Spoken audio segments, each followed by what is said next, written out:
اس کے لب و لہجے میں ایک تیز کاٹ تھی جسے حسام نے دانستہ نظر انداز کیا۔ وہ اس ملاقات کو کسی جھگڑے کی نظر نہیں کرنا چاہتا تھا۔ کمان دورین، تم ابھی تک اسی فضول بات کے گرد گھوم رہی ہو۔ وہ ایک لمحے کو سنجیدہ ہوا۔ اگر زرکا چچی ابھی تمہارے کمرے میں آ گئیں تو کیا وہ یقین کریں گی کہ میں یہاں مرضی سے نہیں آئی؟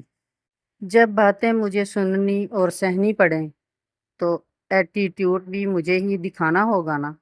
تم تو 4 دن بعد دوبارہ کہو گے کہ میں ایک فضول بات کے گرد گھوم رہی ہوں۔ اس کی تلملاہٹ عروج پر تھی۔ یہ سچ ہے کہ گڈی اور دادی کے سوا گھر میں اور کوئی نہیں۔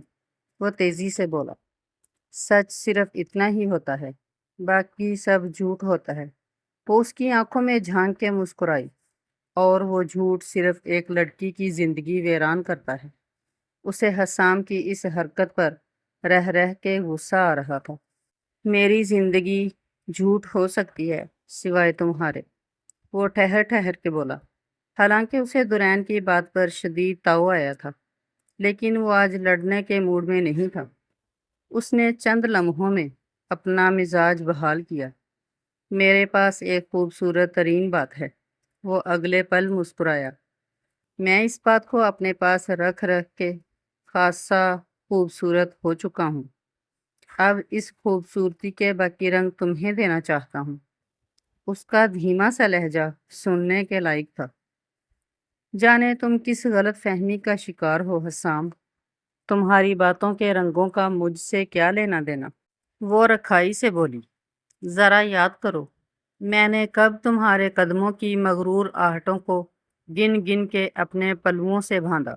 اس نے ناک چڑھائی اور اپنے سیاہ دوپٹے کا ایک پلو ادا سے جھٹکا۔ وہ مسکرا دیا۔ وہ ان پرشوق اور بہت کچھ تلاشتی نگاہوں سے دامن بچاتی اس ریک کی طرف آئی جہاں کرسٹل کے لائٹ گرین دیدہ زیب گلدان میں صرف ایک نازک سا سبز خوشنما پتا ملائم ٹہنی کا اکیلا مکین تھا، مگر وہ عجب رونق دکھا رہا تھا۔ کمرے کی باقی آرائش میں سفید رنگ نمایاں تھا۔ شاید یہی وجہ تھی کہ قیمتی گلدان میں سجا وہ پتا آنے والوں کی توجہ کھینچ لیتا تھا۔ بہت خوبصورت، وہ بے ساختہ بولی۔ یعنی ہم دونوں؟ اس نے برجستگی سے جواب دیا، جبکہ اس کے لبوں پر زو مانی مسکراہٹ تھی۔ وہ بس تیوری چڑھا کے سوالیہ سی ہوئی۔ وہ ریک کے دوسری جانب اس کے عین سامنے آیا۔ یہ میں ہوں، اور جب میں نے خود کو خریدا تھا تو میں پانی جیسا رنگ کا تھا۔ اس نے لائٹ گرین گلدان کے کنارے پر ہاتھ رکھا، اور یہ تم ہو۔ اس نے اس مغرور پتے کو محبت سے نرمی سے چھوا۔ وہ بس آنکھوں میں مسکرا دیا۔ وہ مبہوت ہوئی۔ اتنے سالوں میں نے صرف رنگ بدلا ہے، ابھی مجھ پر پورا رنگ کہاں چڑھا ہے؟ دورین نے آج جانا کہ آواز بھی مہک رکھتی ہے، لفظوں سے بھی خوشبو اڑتی ہے۔ وہ جیسے خود میں سمٹ سی گئی۔ پھر کچھ جھینپ کر اس کی 2 انگلیوں کو پتے سے پرے کیا تو وہ بے طرح محفوظ ہوا اور سر جھٹک کے ہنس دیا۔ چچا تمہارے بارے میں صحیح کہتے ہیں، وہ تیکھے پن سے بولی، اور پلٹ کے دروازے کی جانب بڑھی۔ اس نے دوپٹے کا پلو سر پر یوں لیا کہ چہرہ ڈھک سا گیا۔ محبت مدھم روشنی کا سنگار تھی، اور دورین وہ سنگار اس شخص کی نگاہ سے چھپا لینا چاہتی تھی جسے دورین کے وجود پر کوئی ہار سنگار کہاں برداشت ہوتا تھا۔ ذرا رکو تو، میری وہ بات تو رہ گئی۔ اس نے جست بھر کے اس بھاگتی ہوئی لڑکی کا آنچل تھاما جسے آئینہ دیکھنے کا شوق سا ہو رہا تھا۔ وہ گرتے گرتے سنبھلی، دوپٹہ رخ سے سرک گیا۔ وہ چوتھی سیڑھی پر آیا۔ وہ چوری پکڑے جانے پر اب اس کے سامنے دم ساد کے کھڑی تھی۔ وہ اسے کب دیکھ رہا تھا؟ وہ تو یہ دیکھ رہا تھا جب کوئی سانس روک کے کھڑا ہوتا ہے تو کیسا لگتا ہے۔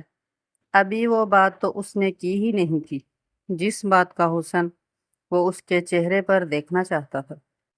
پھر اس کے بہت پاس کھڑی لڑکی کا چہرہ اتنا رنگدار کیوں ہو رہا تھا؟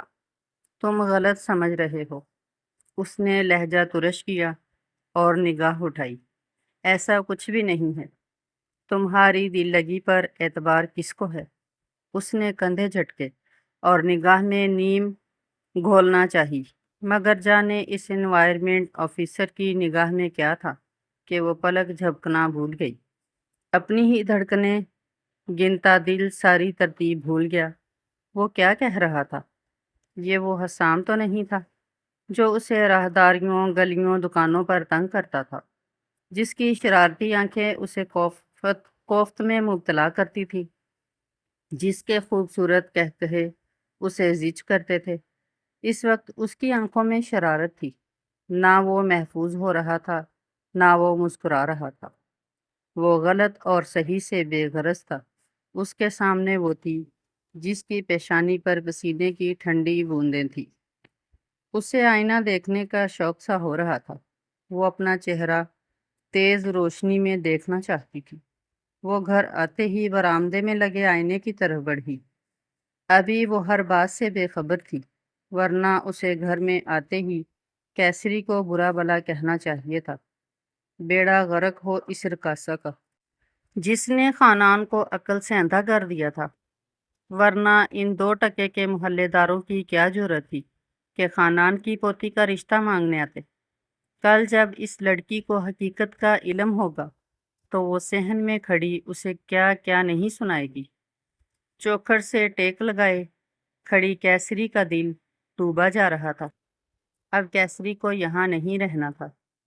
کیسری آئینے کی طرف لپکتی دورین کے راستے میں آئی۔ وہ دورین کی واحد سہیلی تھی، مگر اس وقت اس کا رویہ غیروں سے بھی بدتر تھا۔ تم تو کہتی تھیں وہ آوارہ ٹھیکیدار خانان تو نہیں کہ میں کیسری بن جاؤں۔ جب وہ لڑکا خانان نہیں تو کیسری تمہارے اندر امیر خسرو کا کلام کیوں گا رہی ہے؟ اس کا لہجہ اور سوال ہی نہیں، اس کے چتون بھی تیکھے تھے۔ کیسا گیت؟ کون سا کلام؟ دورین نے گھبرا کر اپنے شفاف چہرے پر ہاتھ پھیرا۔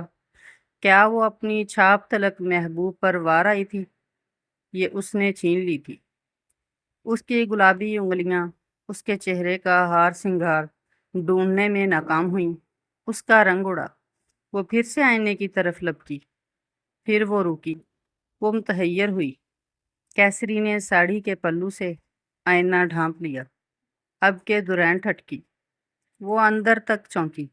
اس نے اپنی سہیلی کا پتھریلا چہرہ بغور دیکھا۔ وہ دونوں ایک دوسرے کو خاموشی سے تکے جا رہی تھی۔ کئی لمحوں بعد ساڑی والی لڑکی کے لبوں نے حرکت کی۔ تم نے اپنا ہر سنگار ناحق ضائع کیا۔ کوئی بھی دوسرا خانان نہیں ہو سکتا۔ دورین کا چہرہ آگ ہوا۔ کیسری کے پاس آج ننگے اور کاٹدار ہتھیار کہاں سے آ گئے تھے؟ وہ وار کر رہی تھی۔ وہ دشمن بن رہی تھی۔ واقعی کوئی بھی دوسرا ایسا کیسے ہو سکتا ہے؟ کیونکہ تمہارا خاندان صرف ایک زوال تھا۔ وہ اپنی ہی نسل کا زوال تھا۔ وہ غرائی۔ اس نے جوابی وار کیا۔ اس نے بھی دشمن بن کے جواب دیا۔ وہ صرف عشق تھا، اور عشق سودزیاں کا حساب نہیں رکھتا۔ اس نے دوسرا وار کیا۔ وہ دورین کے ضبط سے کھیل رہی تھی۔ دشمن کو گھر میں کون رکھتا ہے؟ وہ محبوب کے گھر سے دھکے کھا کے نکلنا چاہتی تھی۔ اس بار وہ لاجواب ہوئی۔ وہ پریشان ہوئی۔ آخر اس کے جانے کے بعد گھر میں کون آیا تھا؟ جس کی ملاقات نے کیسری کو بے وفائی سکھا دی تھی۔ جو بھی آیا تھا اس کا فیض محبت کے لیے زوال تھا۔ اسے ہمیشہ کیسری کے سحر میں گرفتار رہنا تھا۔ وہ اسے گھر سے کیسے نکال سکتی تھی؟ وہ اس کی سہیلی تھی۔ وہ اس کی رازدار تھی۔ زرکا نے کچن کے دروازے سے ذرا باہر جھانکا تو اس کے پیٹ میں انٹھن سی ہوئی۔ اس کا شوہر ماں کے پہلو سے چپک کے بیٹھا تھا۔ وہاں بات چیت سرگوشیوں میں ہو رہی تھی۔ اسے یقین تھا کہ ساس بیٹے کو رات کی روداد سنا رہی ہوگی کہ رات کو زرکا اور حسام کے بیچ گمسان کارن پڑا تھا۔ زرکا نے بیٹے کو اس شادی کے کئی نقصان دہ پہلو دکھانے کی کوشش کی تھی۔ رئیس کے ہاتھوں بے عزت ہونا ایک طرف، اس نے تو بیٹے کو درین کی ماں کا کردار تک جتایا تھا کہ نسل اور اصل والی عورت کبھی اولاد سے منہ نہیں موڑتی اور بیٹی 80% ماں پر جاتی ہے۔ اس کے منہ میں جو آیا اس نے کہا۔ وہ بیٹے کی جس قدر منت سماجت کر سکتی تھی اس نے کی۔ تمام جھگڑے اور بالوں کا نتیجہ درین اور بس درین ہی نکلا۔ حسام یہ فیصلہ سنانے کے بعد گھر میں رکا ہی نہیں تھا۔ اس نے گزشتہ رات بھی گھر سے باہر ہی گزاری تھی۔ چونکہ امان بھی کراچی میں ہی تھے تو زرکا صبح سویرے ہی سوجے اور بگڑے منہ کے ساتھ بہن کی طرف چلی گئی۔ دوپہر کو جب اس کی واپسی ہوئی تو نہ صرف چہرے کے زاویے درست تھے بلکہ طبیعت سے بے سکونی بھی غائب تھی۔ بہرحال اس کے پرسکون مزاج نے دادی کا سکون غارت کر دیا تھا۔